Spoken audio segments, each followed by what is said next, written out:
We take questions as you raise your hand. We have 15 minutes. Let's keep it short. Matthew, India is going to Australia. What's your take on it? Yeah, it's going to be an unbelievable series, isn't it? Historic series, and actually not without, great minds coming together to make what is a premier tournament even more special by extending it to 5 test matches. I always feel like 2 test matches is just a horrible series. 3 test matches is, you always feel half pregnant. 4 test matches, you have a bit of cricket, but there's always that swinging vote. Whereas 5 test matches, you got a chance to win, you also get a chance to lose, and then you got a chance to come back and win. So it gives the whole concept of a drawn test match series not so much of a chance to breathe. So I love it. It's going to be a great series. Matt, how much of the defeats that India gave Australia in the previous visits will charge the Aussies up, or how much will Indians get the confidence of winning back-to-back in Australia? Yeah, look, I was seeing a reel from Ravi Shastri today on Instagram, and he was saying the Aussies hadn't had the Border-Gavaskar Trophy in their hands for almost a decade.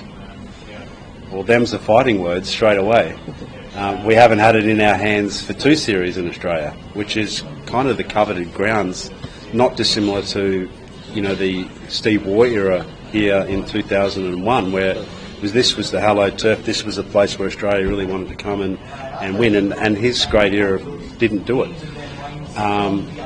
So there's always, and this is why I think it's such a special series, there's always this fantastic opportunity for the number 1 and number 2 side on the Test World Championship to go head to head, especially abroad, in each other's camps, and see who really has those kind of final rights to claim not only the possibility of playing the Test Championship, but also who's the very best of the best, which you judge on how you tour, not so much how you play at home. Without Warner, do you think opening is a little bit of concern? Yes, it is. It is. For the first time, it doesn't feel as secure. David Warner gave, a great service to Australian cricket. He gave a service that was extremely competitive, wonderfully dynamic. He really took that legacy that I'd created, through the 2000s to a new level. Strike rates in excess of, 80.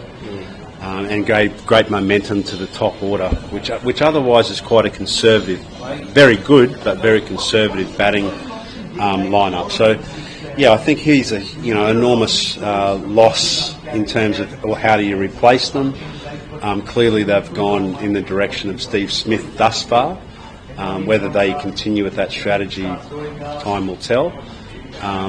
And we have guys like Bancroft, that are always in the pipeline. Matt Renshaw's in the pipeline. Bancroft, when you look at his form in England, has been, excellent. But that's domestic cricket. It's not Border-Gavaskar type cricket. So, a few things to really prove from that engine room of Australian cricket, which is being challenged right now with Davies' absence. Just to add to that, thing, Steve Smith, do you think is the ideal choice to replace him as an opener, as Australian champ? Look, the rationale that George Bailey gave was correct insofar as that he thought it was he just was choosing his best top 6 players, batsmen. Now you can't argue with Steve Smith, who's averaging 65 in Test match cricket, 32 Test match hundreds, and just all over play. But the role of an opening batsman compared to a middle order batsman is very different.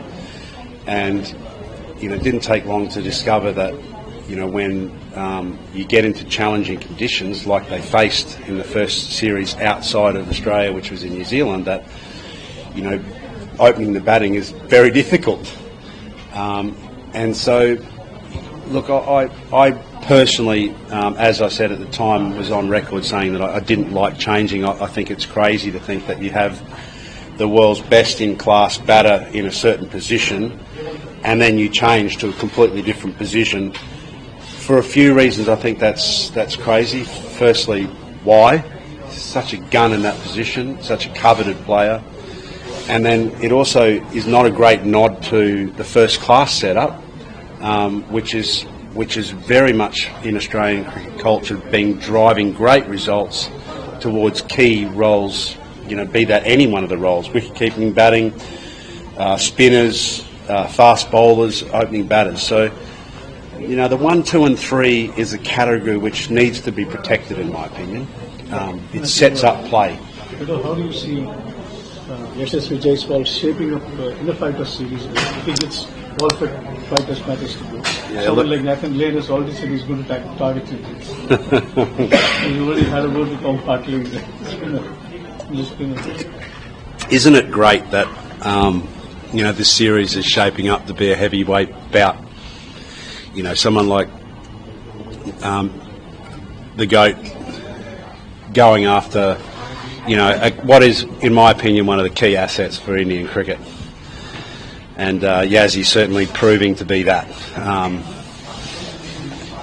And one of the things that I'm really curious to understand, even on a night like tonight, the night of nights of celebrating, cricket across the world, is how do young players actually perceive Test cricket, and is this current group of Test cricketers driven to excellence by the competitive lineup and nature of Indian cricket right now? It doesn't matter which format of the game you look at. You go, gosh, there could be a second or even third side here that could do, this country very proud. That's a phenomenal, access to talent, but also phenomenal pathways because it's driven by competition. Very similar to the era that I felt really privileged to be playing in.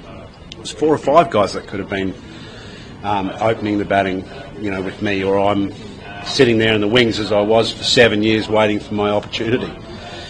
So that's the strength currently of Indian cricket, in my opinion, is certainly around how much competition there is. But young Jaiswal, it's an exciting prospect to see how he'll play in Australia. Just to follow up, what do you like about the most? Is fearlessness, stroke play, or yeah, just the tempo, all put together?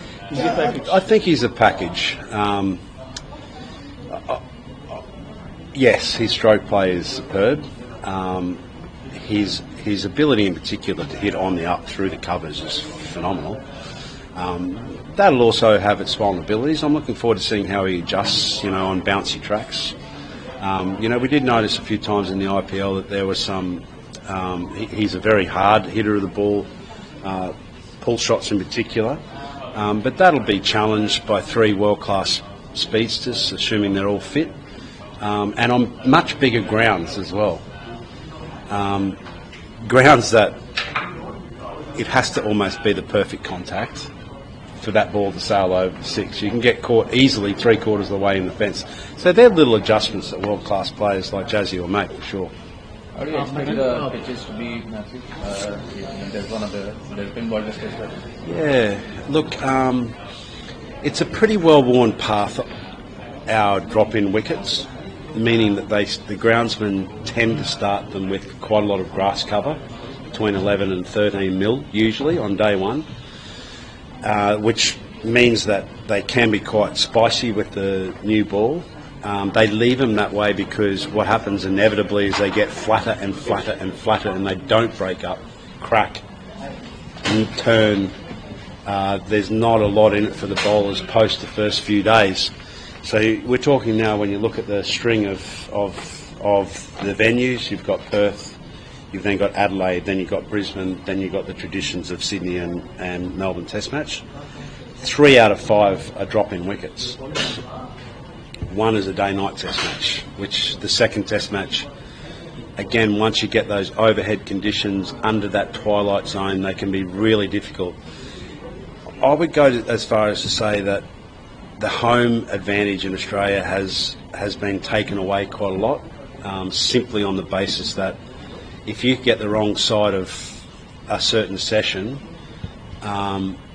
be that you're 4 for 130, you know, at twilight. You can be 8 for 150. You know, so there's no chance to actually really naturally dominate a game. It's quite even the whole time. So it's a very different type of cricket, certainly to our era of cricket, because you don't have those traditional surfaces. Matthew, we spoke about Australia not getting their hands on the Border-Gavaskar Trophy for the last 10 years. And the same perspective, if we think about two main characters of the two teams. One there is Virat Kohli, one there is Steve Smith. Both of them have literally plundered runs against each other. How do you see them having an imprint on the series? The kind of build-up that they've had, given there has been a significant break in Test cricket. There hasn't been much of a practice. Obviously, India will be playing some amount of Test cricket. Not sure, but not much, and Australia definitely none. You know, it'll play a couple of first-class games. Luckily, our first-class cricket, Sheffield Shield cricket's very competitive, and I'm sure that you know our guys will have looked forward to two things: had a pre-season and a bit of a break, because mentally, Test match cricket is a whole lot more demanding, and sometimes the fresher the athlete, the better. You know, a good example of that is someone like Travis Head, who hadn't hit a ball ahead of that Test Championship post the IPL, and yet came out and did what he did, that day at the Oval. So mental fatigue can play a big role in the modern player, and freshness can sometimes be bestest. But having said that, cricket is also a game of momentum, and I'm sure those two players that you mentioned, coming now to the latter pages of their cricketing career, will be very keen to dominate the landscape through the summer. That's their nature. They do it in very different ways, very different styles, but certainly, they really are the keys to the Australian summer. We'll take the last few questions. But apart from batting comparisons, how do you see India and Australian teams, bowling teams comparison, especially India's fast bowling, which has been improving in the past 5-7 years? It has. And if you do look at the possibility of Shami, who's fit, Siraj, who's back, and of course Jasprit Bumrah, you've got three world-class speedsters. When you look at Cummins, Hazelwood, and Stark, you've got phenomenal options, and you've also got a few other options as well that can potentially chime in from a fast bowling point of view. The spin bowling departments, in Australia will always play a spinner in line to back up its three quicks. Its all-rounding department is pretty solid as well. Cameron Green, I think, will find his feet in Test match cricket. He's like a baby giraffe at the moment. He's kind of flops all around the place and has got all the potential, got all the stripes and patterns, and looks great. But hasn't quite worked it out. And then you've got the destruction of someone like Mitch Marsh, who potentially is more of a batting all-rounder than a bowling all-rounder. But you look at the lineups, and it's hard to really tell, isn't it? Like, who's got the edge? I sense it is going to be runs that are going to be the point of difference, and guys whom are sure bets have retired. Like Pujaba was a sure bet in Australian conditions. Was he exciting? No. Was he effective? Heck yes. So when you look back over the years, guys like Rahul Dravid, V.F. Slaxman, they were really sure bets in our market. I mean, I remember seeing Rahul Dravid play one of the great innings of all time at Adelaide Oval. His 180 odd there was phenomenal. Waxman's innings, it doesn't matter where, in Australia or, over here, was a great player against Australia. So the best need to stand up in the series. Runs are going to be at a premium. And I also feel like the structure of the tournament being from the west to the east is a bit of a unique way that the Australian landscape of cricket's going to be played out. It's usually the other way around. Yeah, it's going to be a great summer. Can't wait. Sure. Last summer we saw Australia play 7 Test matches against different teams. and they could afford to play their 3 frontline quicks and Nathan Lyon, and all of them.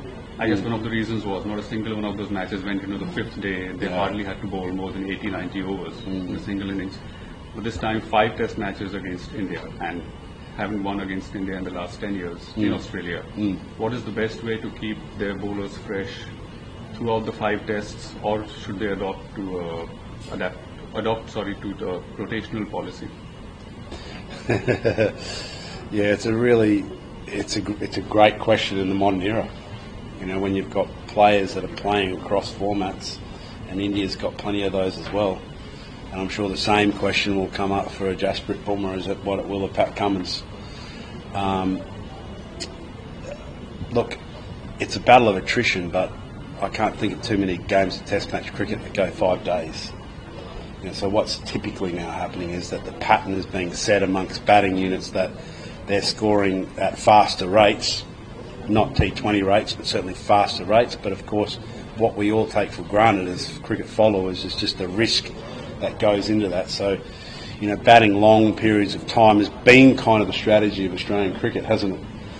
It's tried to do that. Usman Khawaja has tried to sort of, Marnus Labuschagne has tried to play that pattern of cricket.